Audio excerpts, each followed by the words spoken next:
জনবিরোধী যেন কোনো কর্মকাণ্ডের সাথে আপনারা নিজেকে সম্পৃক্ত করবেন না। এবং একইভাবে আপনার চোখের সামনে যদি কোনো অন্যায় হয়, কেউ যদি জনগণের সাথে জনস্বার্থ বিরোধী কোনো কর্মকাণ্ডের সাথে লিপ্ত হয়, সেই ব্যাপারেও আপনারা সদা সতর্ক থাকবেন। আমি আপনাদেরকে একদম লাস্ট ওয়ার্নিং হিসেবে আমি আপনাদেরকে বলতে চাই, আমার অনেক কষ্ট লাগে যখন আমার পাশের সহযোদ্ধাকে কোনো কারণে আমার বহিষ্কার করতে হয়, সেটা কিন্তু আমার কাছে অনেক পীড়াদায়ক হয়। কিন্তু অন্যায় যে করবে, জনবিরোধী কর্মকাণ্ডের সাথে যে বা যারা জড়িত হবে, আমাদের সর্বোচ্চ নির্দেশনা তার ব্যাপারে আমরা যেন জিরো টলারেন্সে থাকি।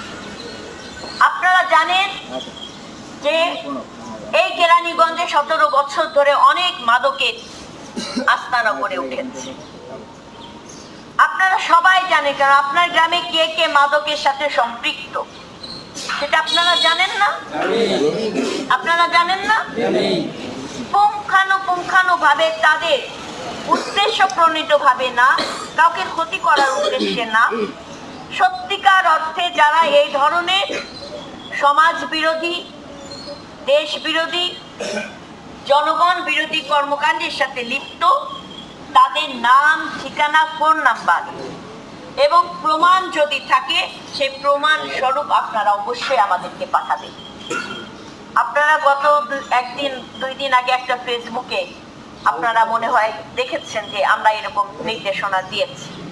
ঠিক একইভাবে অত্রতত্র দোকান বসিয়ে রাস্তা বন্ধ করে যদি কোনো জায়গায় চাঁদা উত্তোলন করা হয়, সেই ব্যাপারেও আপনারা সদা সতর্ক থাকবেন।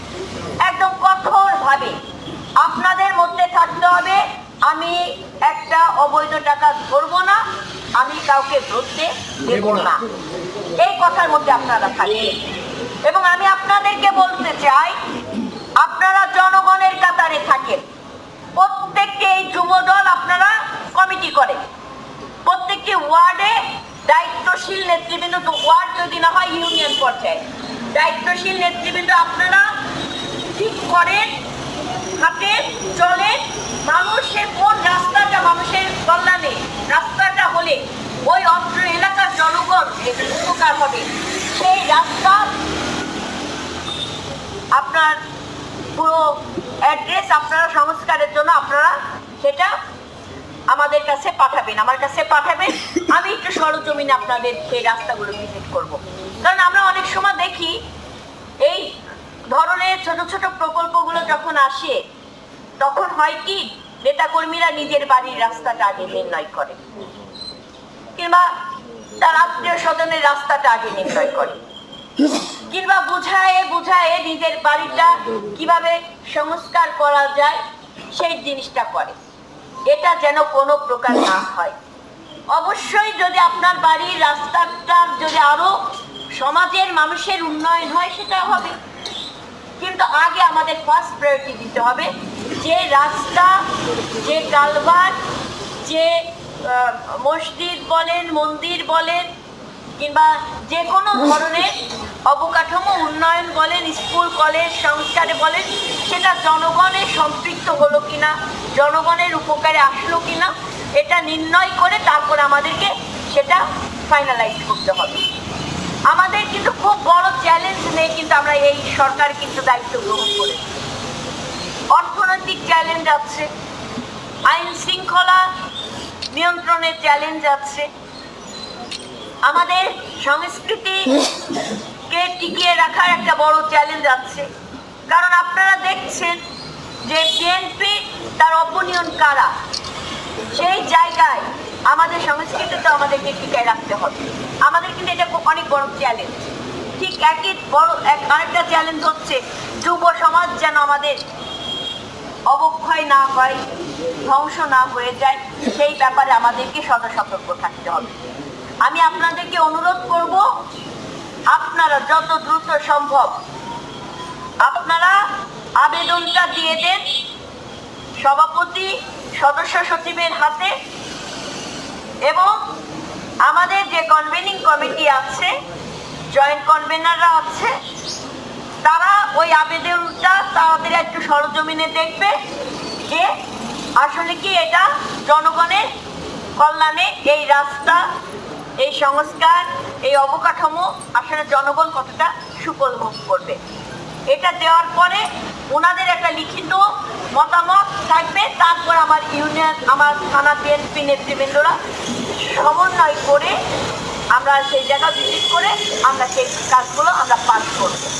কারণ আমরা জনগণের সাথে তো কিছু কমিটমেন্ট করে, আমরা যখন ভোটের মাঠে গিয়েছি, আমাদের সাধারণ ভোটাররা, জনগণ যে সমস্যার কথাগুলো আমাদেরকে বলেছে, সেই সমস্যা আমাদেরকে আইডেন্টিফাই করে সমাধান করতে। যেমন জিয়ানগরের ওইখানে আপনার রাস্তার উপর সোয়ারেশ লাইনের কোনো ব্যবস্থা না থাকার কারণে পুরো এলাকাটা, অত্র এলাকা জলাবদ্ধতায় থাকে, কৈবত্যপাড়া।